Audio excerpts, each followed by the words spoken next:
نحمده ونصلي على رسوله الكريم اما بعد فاعوذ بالله من الشیطان الرجیم بسم اللہ الرحمن الرحیم رب اشرح لي صدری ويسر لي امری واحلل عقدۃ من لسانی یفقهوا قولی ربنا زدنا علما اللهم فقهنا في الدين اللهم انی اسألک علما نافعا وعملا متقبلا ورزقا طیبا اللهم انفعنا بما علمتنا وعلمنا ما ينفعنا وزدنا علما اللهم انی اعوذ بک من علم لا ينفع ومن قلب لا يخشع ومن نفس لا تشبع ومن دعوة لا يستجاب لها ربی هب لی حکما والحقنی بالصالحین وجعل لی لسان صدق فی الآخرین وجعلنی من ورثة جنة النعیم ولا تخزنی یوم یبعثون۔ السلام علیکم ورحمۃ اللہ وبرکاتہ۔ سورہ صاد مکی صورت، اور ہم پڑھے ہیں کہ اس میں اللہ سبحانہ تعالیٰ نے قرآن کریم کی قسم کھائی ہے، اور قرآن کریم کی جو صفت یہاں بیان کی جا رہی ہے وہ کیا ہے؟ ذی ذکر، یعنی ذکر والا ہے۔ جیسے اللہ تعالیٰ نے قرآن کریم میں فرمایا فیہ ذکرکم، ٹھیک ہے، اسی طرح قرآن جو ہے وہ ایک نصیحت ہے، ہمیں صحیح اور غلط کے بارے میں سمجھاتا ہے۔ اسی طرح یہ ایک یاد دہانی ہے۔ ذکر کا مطلب یاد دہانی بھی ہوتا ہے۔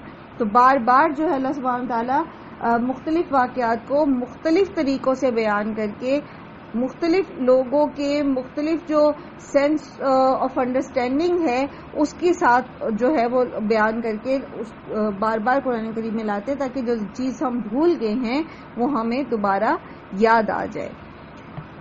اب یہاں پر یہ بات ہے کہ یہ جب نبی صلی اللہ علیہ وآلہ وسلم کے پاس چچا کے پاس جو ہیں وہ اپنا پیغام اپنا ایک قریش مکہ جو ہے وہ اپنا وفد لے کر گئے، اور وہاں جا کر محمد صلی اللہ علیہ وآلہ وسلم سے انہوں نے ان کے چچا سے جو ہے وہ یہ کہا کہ وہ محمد صلی اللہ علیہ وسلم کو جو ہے وہ سمجھائیں اور کسی درمیانی کسی ایگریمنٹ پہ لے آئیں اپنے مرنے سے پہلے، تاکہ جو ہے یہ معاملہ کہیں سیٹل ڈاؤن ہو جائے۔ تو اس کی تفصیل جو ہے وہ ہمیں ملتی ہے مختلف جو ہے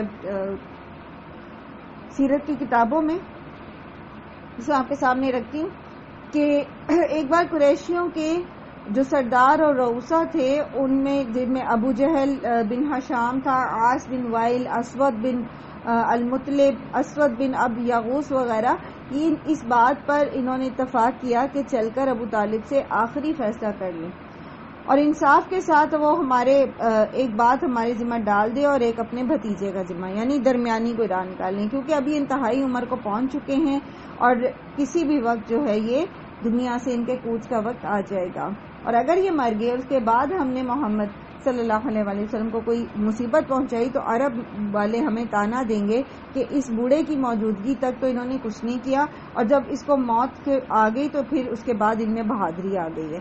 تو اس لیے انہوں نے ابو طالب سے اس ملاقات کی اجازت مانگی۔ جب ان کو اجازت مل گئی تو یہ سب جو ہیں ابو طالب کے گھر چلے گئے اور کہا کہ اس میں فیصلہ کر دیجئے۔ یہ کہتے ہیں کہ دیکھیے ہم آپ سے انصاف چاہتے ہیں، اور وہ ہمارے معبودوں کو برا نہ کہے تو ہم انہیں نہیں ستائیں گے، اور وہ مختار ہیں جس کی چاہیں عبادت کریں، لیکن ہمارے معبودوں کو برا نہ کہیں۔ ابو طالب نے آدمی بھیج کر اللہ کے رسول صلی اللہ علیہ وآلہ وسلم کو بلایا اور کہا کہ جانب ادھر دیکھتے ہو آپ کی قوم کے سردار اور بزرگ سب جمع ہیں، اور آپ سے صرف یہ چاہتے ہیں کہ آپ ان کے معبودوں کی توہین اور برائی کرنے سے باز آ جائیں، اور یہ آپ کو آپ کے دین پر چلنے کی آزادی دے رہے ہیں۔ کم و بیش جو ہے یہ آج کل جو ایک وہ چل پڑا ہے نا کہ دین جو ہے، مذہب جو ہے، یہ ہر ایک کا ایک پرسنل میٹر ہے۔ تمہیں جس کی عبادت کرنی ہے تم کرو، ہم جس کی عبادت کرنا چاہتے ہیں ہم کرتے ہیں، کوئی ہمیں تبلیغ نہ کرے، کوئی ہمیں صحیح بات نہ بتائے، تو پھر ہم بھی ٹھنڈے بیٹھے ہیں، تم بھی ٹھنڈے بیٹھے رہو۔ کچھ اسی طرح کے اب یہ چیزیں سننے میں آتی ہیں نا، اور یہ بہت عام ہوتا جا رہا ہے۔ ایون مسلمان آپس میں حق بات کیوں نہیں ایک دوسرے کو بتاتے کہ یہ اس کا پرسنل میٹر ہے، یعنی ہم امر بالمعروف و نہی عن المنکر کو تو ایک طرح سے چھوڑ ہی چکے اس فلسفے میں کہ ریلیجن جو ہے وہ ہر ایک کا پرسنل میٹر ہے۔ بہرحال نبی صلی اللہ علیہ وآلہ وسلم نے فرمایا چچا کیا میں انہیں بہترین اور بڑی بھلائی کی طرف نہ بلاؤں؟ ابو طالب نے کہا وہ کیا ہے؟ فرمایا یہ ایک کلمہ ہے، صرف اس کے کہنے کی وجہ سے سارا عرب ان کے ماتحت ہو جائے گا اور سارے عجم پر ان کی حکومت ہو جائے گی۔ ابو جہل نے سوال کیا کہ اچھا بتاؤ وہ کون سا کلمہ ہے؟ ایک نہیں ہم 10 کہنے کو تیار ہیں۔ رسول صلی اللہ علیہ وآلہ وسلم نے فرمایا کہو لا الہ الا اللہ۔ تو جب یہ سننا تھا تو وہ انہوں نے شور و غلب کر دیا اور کہنے لگے کہ اس کے سوا جو تم مانگے ہم دینے کو تیار ہیں۔ آپ صلی اللہ علیہ وسلم نے فرمایا اگر تم سورج کو لا کر میرے ہاتھ پہ رکھ دو تو بھی میں تم سے اس کلمے کے سوا اور کچھ نہیں مانگوں گا۔ تو سارے کے سارے مارے غصے اور غضب کے بھنا کر کھڑے ہو گئے اور کہنے لگے واللہ ہم تجھے اور تیرے اللہ کو گالیاں دیں گے جس نے تجھے یہ حکم دیا۔ اور اب یہ سردار جو تھے یہ چلے اور یہ کہتے رہے کہ جاؤ اپنے دین پر اپنے معبودوں کی عبادت پر جمے رہو، کیونکہ معلوم ہو گیا ہے کہ اس شخص کا ارادہ تو کچھ اور ہی ہے، یہ تو کوئی بڑا بننا چاہتا ہے، یعنی یہ تو اقتدار حاصل کرنا چاہتا ہے۔ اور اسی طرح ایک روایت کے اندر مزید بھی ہے کہ اسی وقت نبی صلی اللہ علیہ وآلہ وسلم نے اپنے چچا کو بھی لا الہ الا اللہ کہنے کی دعوت دی تھی، جس پر انہوں نے یہ کہا کہ میں تو اپنے باپ دادا کے دین پر ہی قائم رہوں گا۔ بہرحال یہاں پر ہم یہ دیکھتے ہیں کہ اس کے بعد پھر انہوں نے جو باتیں کی، جو پروپیگنڈا کیا محمد صلی اللہ علیہ وآلہ وسلم کے بارے میں، اس کا جو ہے یہاں پر جواب دیا جا رہا ہے کہ آپ صلی اللہ علیہ وآلہ وسلم نے ان کو بہت آسان الفاظ میں کہہ دیا تھا کہ صرف ایک اللہ کی عبادت کرو، لا الہ الا اللہ کہہ دو۔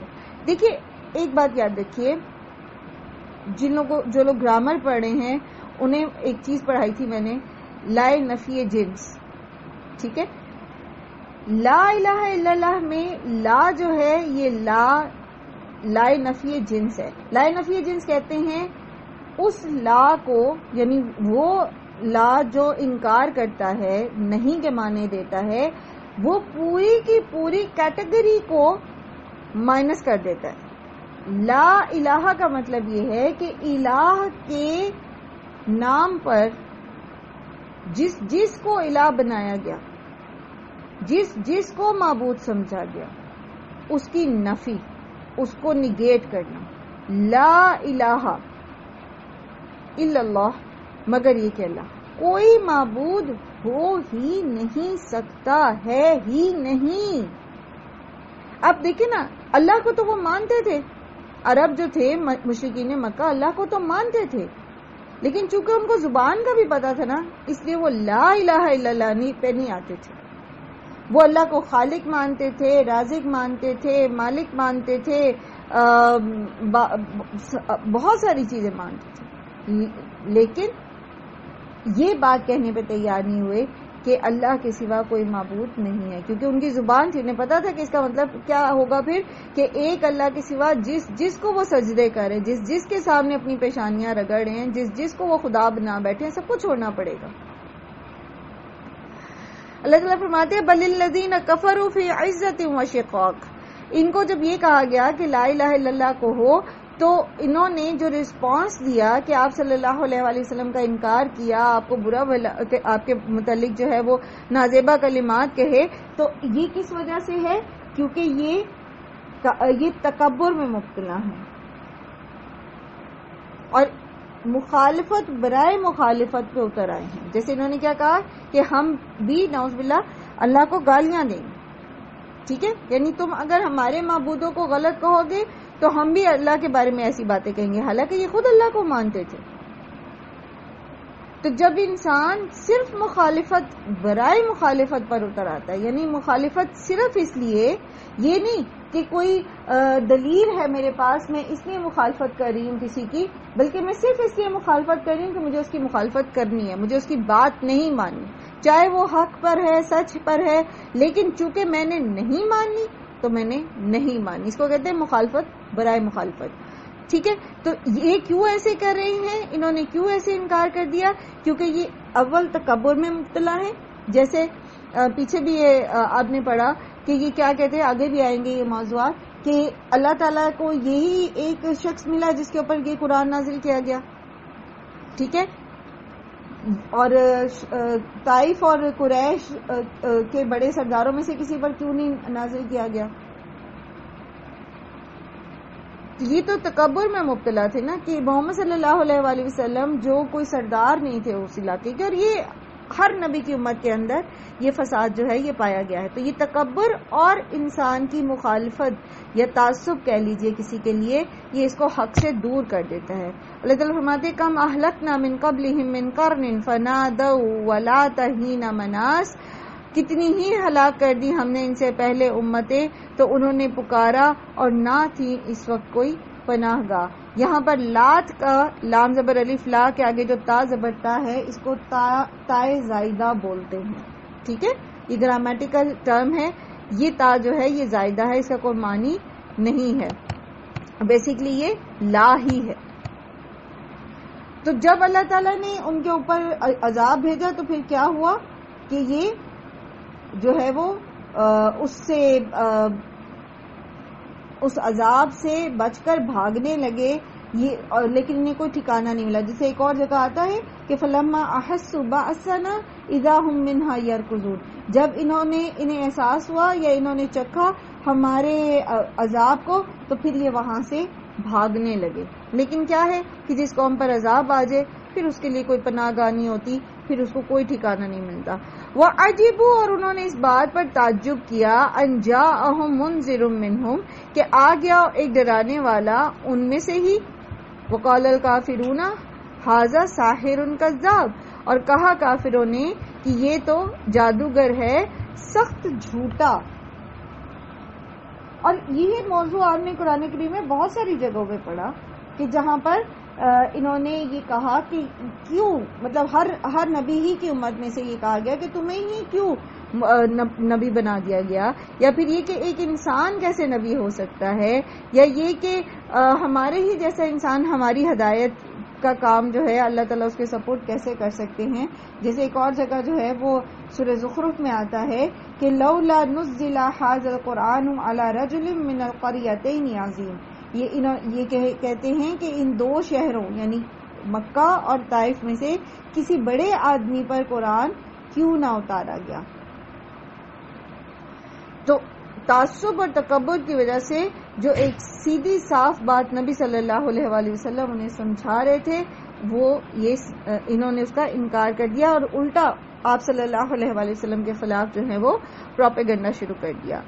اجعل الآلہۃ الہا واحدا ان ھذا لشیء عجاب، کیا یہ شخص جو ہے یعنی محمد صلی اللہ علیہ وآلہ وسلم انہوں نے بہت سارے الہوں کو چھوڑ کر ایک ہی الہ بنا دیا، یہ تو کوئی بہت ہی عجیب بات ہے.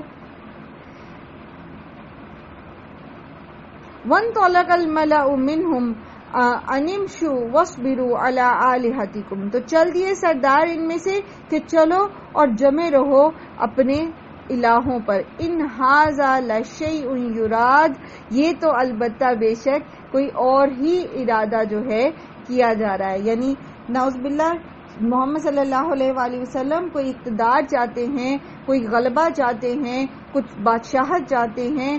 یہ ان کا ارادہ جو ہے یہ ہدایت اور یہ سارا تو پروپیگنڈا ہے، یہ تو بس ایسے ہی ہے، اصل میں ان کی نیت کچھ اور ہے اور تم بس اپنے الہوں کے اوپر جم جاؤ. تو یہ ان کی وہی کنورسیشن ہے جو ابھی ہم نے اس میں اس روایت میں پڑھی. ما سمعنا بهذا فی الملۃ الآخرہ، اور نہیں سنی ہم نے یہ بات. کون سی بات؟ کہ ایک الہ کو مانا جائے اور اس کے سوا کسی کی عبادت نہ کی جائے. فی الملۃ الآخرہ، پچھلی ملت میں، پچھلی قوموں میں.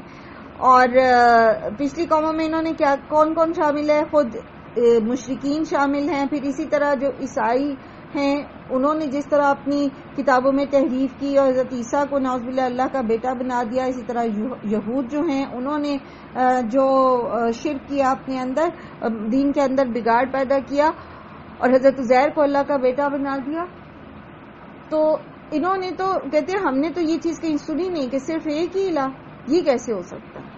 اور کیسے ایک الہ جو ہے وہ سارے نظام چلا سکتا ہے. تو ناگزیر ہے کہ کوئی بارش برسائے اور کوئی اولاد دے اور کوئی فلاں کام کرے اور کوئی فلاں کام کرے. تو ان کی عقل میں یہ بات کہتے ہیں، ہماری عقل میں یہ بات نہیں آتی، یہ کیسے ہو سکتا ہے. ان ھذا الا اختلاق، مگر یہ کہ یہ ایک نئی سی تھیری آ گئی ہے، کوئی نئے فلسفہ آ گئے، یہ تو انہوں نے خود اپنے پاس سے گھڑ لیا ہے. انزل علیہ الذکر من بیننا، پھر حقارت سے کہتے کہ کیا نازل کیا گیا اس پر نصیحت ہمارے درمیان سے، بل ہم فی شک من ذکری، بلکہ وہ شک میں ہیں میری نصیحت سے، یعنی اللہ تعالیٰ فرما رہے ہیں میرے قرآن کے بارے میں یہ شک میں مبتلا ہیں. بل لما یذوق عذاب، بلکہ ابھی تک انہوں نے عذاب چکھا ہی نہیں. قریش اور خاص طور مکہ کے جو قریش تھے، خاص طور پر آپ نے سورہ قریش پڑھی لیلاف القریش میں، کہ ان کو اللہ سبحانہ وتعالیٰ نے امن دے رکھا تھا، سلامتی دے رکھی تھی. چٹیل صحرا اور چٹیل چٹانوں کے بیچ میں بیٹھ کے بھی یہ ہر نعمت انجوائے کر رہے تھے، تحفظ انجوائے کر رہے تھے، سرداری انجوائے کر رہے تھے، بہترین تجارت انجوائے کر رہے تھے. اللہ تعالیٰ فرماتے ہیں کہ یہ جو ان کے دماغوں میں خناس بھر گیا ہے، یہ جو تکبر ان کو لاحق ہو گیا، اس کی وجہ یہ ہے کہ ان پر تو انہوں نے کبھی سختی چکھی نہیں، ان پر عذاب آیا نہیں ہے. یہ کیوں ایسی باتیں کریں ہم؟ عندہم خزائن رحمت ربک العزیز الوہاب، کیا ان کے پاس خزانے رحمت کے آپ کے رب کے جو بڑا زبردست اور بہت عطا کرنے والا ہے. اور یہاں بالخصوص رحمت سے مراد جو ہے وہ نبوت ہے، ہدایت ہے. یعنی یہ فیصلہ کریں گے کہ اللہ تعالیٰ اپنی رحمت، اپنی ہدایت، نبوت کا جو تاج ہے وہ کس کے سر پہ پہنائے. یہ کرائٹیریا ان کے پاس ہے، جبکہ ان کا حال کیا ہے کہ اگر ان کے پاس کوئی اختیار اللہ تعالیٰ دے دیتے، کوئی کسی معاملے میں ان کو کوئی مالک بنا دیتے تو یہ کیا حال کرتے. قرآن کریم میں آتا ہے کہ ام لہم نصیب من الملک، کیا ان کے پاس بادشاہت کا کوئی حصہ ہے. فَإِذَا لَا يُؤْتُونَ النَّاسَ نَقِيرًا، تو اگر ایسا ہوتا تو یہ لوگوں کو ایک کھجور کے اوپر جو ایک چھوٹا سا سوراخ ہوتا ہے، ذرے برابر بھی لوگوں کو کچھ نہ دیتے. تو سارے خزانوں کا مالک تو اللہ ہی ہے. اگر انسان کے پاس کسی بھی اللہ تعالیٰ نے کسی چیز کا اختیار اس کو دے دیا ہوتا کہ جس کو چاہے وہ دے اور جس کو چاہے نہ دے، تو پھر انسان کسی کو بھی کچھ نہ دیتا. جیسے ایک اور جگہ آتا ہے کہ کل لو انتم تملکون خزائن رحمتی ربی، آپ ان سے کہہ دیجیے کہ کیا تم میرے رب کے رحمت کے خزانوں کے مالک ہو. اذا لامسکتم خشیت الانفاق وکان الانسان قتورا، اور تو اگر ایسا ہوتا تو تم ضرور اس کے ختم ہو جانے کے ڈر سے اس کو خرچ نہ کرتے، اور انسان واقعی بہت ہی ناشکرا ہے. تو انسان کا تو یہ حال ہے. تو پھر اللہ تعالیٰ نے اسی لیے یہ تمام جو خزانے ہیں، یہ جو تمام فیصلے ہیں، یہ اپنے پاس رکھے ہیں، کیونکہ اللہ سبحانہ و تعالیٰ جو ہیں وہی اصل مالک ہیں. ام لہم ملک السماوات والارض وما بینہما، پھر اللہ تعالیٰ فرماتے ہیں کہ کیا ان کے پاس بادشاہت ہے اور آسمان اور زمین کی اور جو کچھ ان کے درمیان میں ہے. فلیرتقوا فی الاسباب، تو پھر یہ چڑھ دیکھیں آسمان کے راستوں میں. یعنی اگر واقعی یہ اتنے پاورفل ہیں، یہ اتنی طاقت رکھتے ہیں، یا یہ جن کی پوجا کرتے ہیں اللہ کو چھوڑ کے، ان کے پاس کوئی اختیار اقتدار ہے، تو پھر یہ اوپر آسمان پہ چڑھ کے دیکھ لیں کہ محمد صلی اللہ علیہ وآلہ وسلم جو کچھ بتا رہے ہیں وہ صحیح نہیں ہے. جند ما ہنالک محزوم من الاحزاب، اللہ تعالیٰ فرمارے کہ یہ تو ایک جندن، ایک حقیر سا گروہ ہے. جند کہتے ہیں ایک چھوٹے گروہ کو، ٹھیک ہے، اور احزاب جو ہیں یہ بڑے بڑے گروہوں کو کہا جاتا ہے. حزب ایک بڑا گروہ ہوتا ہے اور جند ایک چھوٹا سا گروہ ہوتا ہے، اور حزب کی جمع جو ہے وہ احزاب ہے. ٹھیک ہے، تو پچھلی قوموں کی نسبت اللہ تعالیٰ فرما رہے ہیں کہ یہ جو مکہ کے سردار ہیں اور یہ جو مشرکین مکہ ہے، یہ تو ایک چھوٹا سا گروہ ہے، اور یہ بھی اسی طرح سے شکست کھانے والے ہیں جس طرح کے بڑی بڑی قومیں پہلے سے شکست کھا چکی، اللہ تعالیٰ ان کو برباد کر چکا. جیسے کذبت قبلہم قوم نوح وعاد وفرعون ذو الاوتاد. اب آپ ایک طرف فرعون کی سٹیٹ دیکھ لیجئے، اس کی پاورز دیکھ لیجئے، اور دوسری طرف آپ قوم عاد جو کہ سپر پاور تھی اپنے دور کی، اس کی طاقت اور اس کی ٹیکنالوجی اور اس کی اسٹریٹجیز کو دیکھ لیجئے، قوم نوح کو دیکھ لیجئے، اور ایک طرف آپ قریش مکہ کو دیکھ لیجئے، تو پھر خود بخود انسان جو ہے اگر عبرت نگاہ رکھتا ہو تو وہ اس بات کو جان لے گا کہ اس کے لیے، اس رب کے لیے جو اتنی بڑی بڑی قوتوں کو ایسے وصل کے رکھ دیتا ہے، تو اس کے لیے ان کو تباہ کرنا کون سا مشکل ہے۔ وَثَمُودُ وَقَوْمُ لُوطٍ وَأَصْحَابُ الْأَيْكَةِ، اور سمود اور قوم لوط اور ایکا والے، اولئک الاحزاب، یہ سارے گروہ تھے نا، یہ سارے نام تھے جو یہ جانتے بھی تھے، جن کے راستوں تباہ شدہ بستیوں پر سے یہ گزرتے بھی تھے۔ تو اللہ تعالیٰ فرما رہے ہیں کہ جیسے اللہ تعالیٰ نے ان کے ساتھ معاملہ کیا تو یہ تو کچھ بھی حیثیت نہیں رکھتے، ان کی تو نہ کوئی باقاعدہ فوج تھی، نہ یہ ٹیکنیکلی اسٹرانگ تھے، ان کے پاس تو کچھ بھی نہیں تھا سوائے اس کے کہ یہ زباندان تھے۔ اور دوسرا یہ کہ یہاں پر حج کرنے کے لیے لوگ آتے تھے، جس کی وجہ سے ان کو اللہ تعالیٰ نے یہاں پر امن اور سلامتی بھی دے رکھی تھی اور رزق بھی فراوانی سے ان کو دیا گیا۔ حضرت ابراہیم علیہ السلام نے جیسا کہ ان کے لیے دعا کی تھی، وَإِن كُلٌّ إِلَّا كَذَّبَ الرُّسُلَ فَحَقَّ عِقَابِ، نہیں سب نے مگر جھٹلا دیا رسولوں کو تو ثابت ہوگی سزا میری۔ یعنی یہ جن قوموں کا ذکر کیا ہے ان کے بارے میں اللہ تعالیٰ فرمانے کہ ان سب نے بھی یہی کیا تھا، انہوں نے بھی اللہ کے بھیجے ہوئے رسولوں کو جھٹلا دیا تھا، تو ان کو پھر اللہ سبحانہ و تعالیٰ کی طرف سے عذاب کا سامنا کرنا پڑا۔ وَمَا يَنظُرُ هَؤُلَاءِ إِلَّا صَيْحَةً وَاحِدَةً مَا لَهَا مِن فَوَاقٍ، اور نہیں یہ انتظار کرتے یہ لوگ مگر ایک ہی چنگھاڑ کا، اور نہیں ہوگا جس کے لیے کوئی وقفہ۔ یعنی یہ تو عذاب کا انتظار کر رہے ہیں، عذاب چاہتے ہیں، اور جب اللہ کی طرف سے پکڑ آ گئی، اللہ کی طرف سے جو ہے وہ عذاب نازل کیا گیا، تو پھر اس کے بیچ میں کوئی بریک نہیں آئے گی، پھر ان کو کسی بھی قسم کی کوئی مہلت جو ہے وہ نہیں دی جائے گی۔ ہم دیکھتے ہیں جب ہم پچھلی قوموں کے قصے پڑھتے ہیں تو ایسا ہی ہوا کہ پھر چاہے انہوں نے جتنی مرضی چیخو پکار کی، کسی نے پہاڑ کی چوٹی پر پناہ لینے کی کوشش کی، یا کسی نے اپنے گھروں میں جو پہاڑوں میں تراشے ہوئے تھے اس میں جا کے چھپنے کی کوشش کی، کہیں پر بھی کسی کو بھی کوئی جائے پناہ نہیں ملی۔ وَقَالُوا رَبَّنَا عَجِّل لَّنَا قِطَّنَا قَبْلَ يَوْمِ الْحِسَابِ، اور انہوں نے کہا اے ہمارے رب جلدی دے ہمیں حصہ ہمارا پہلے یوم حساب کے۔ جیسے ابھی ہم پڑھ رہے تھے نا کہ یہ بات کہتا کون ہے کہ ہمیں آج ہی حساب دے دے، جو ہمارے ساتھ جو محمد صلی اللہ علیہ وسلم ہمیں کہہ رہے ہیں کہ قیامت کے دن تم پر عذاب آئے گا، جس جہنم سے وہ ڈرا رہے ہیں، تو اللہ تعالیٰ ہمیں اے ہمارے رب ہمیں آج ہی ہمارے حصے کا عذاب اس دنیا میں دے دے۔ تو یہ کون کہہ سکتا ہے؟ جس کو قیامت پر یقین نہیں، جس کو جنت اور جہنم پر یا تو کلی طور پر یقین نہیں ہے، جیسے ایتھیسٹ ہوتے ہیں وہ لائف آفٹر ڈیتھ پر یقین نہیں رکھتے، یا پھر یہ وہ کہہ سکتے ہیں جن کے عقیدے آخرت کے بارے میں درست نہ ہو۔ اللہ تعالیٰ فرماتے ہیں اصبر علی ما یقولون واذکر عبدنا داود ذی الایدی انہ اواب۔ اب یہ جو کچھ بھی کہہ رہے ہیں، جو کچھ بھی کر رہے ہیں، آپ صبر کیجئے، اور صبر کرتے ہوئے آپ یاد رکھیے یا یاد کیجئے ہمارے بندے داود کو جو قوت والے تھے۔ داود علیہ السلام کے پاس قوت تھی، آپ جسمانی طور پر بھی طاقتور تھے کہ آپ نے ایک پتھر کے نشانے سے جو جالوت تھا اس کا خاتمہ کر دیا۔ پھر آپ کے ہاتھوں میں لوہے کو اللہ تعالیٰ نے موم کر دیا تھا، بہت نرم کر دیا تھا، اور آپ اس کی لوہے کی کڑیاں جو ہیں باریک باریک ہلکے بناتے تھے اور اس سے زرے بناتے تھے۔ آپ کے پاس طاقت تھی، فوجیں تھیں، بادشاہت تھی، اور یہ سارا کچھ ہونے کے باوجود یہاں پر اللہ سبحانہ و تعالیٰ ان کی جو کوالٹی یاد رکھنے کا کہہ رہے ہیں وہ کیا ہے؟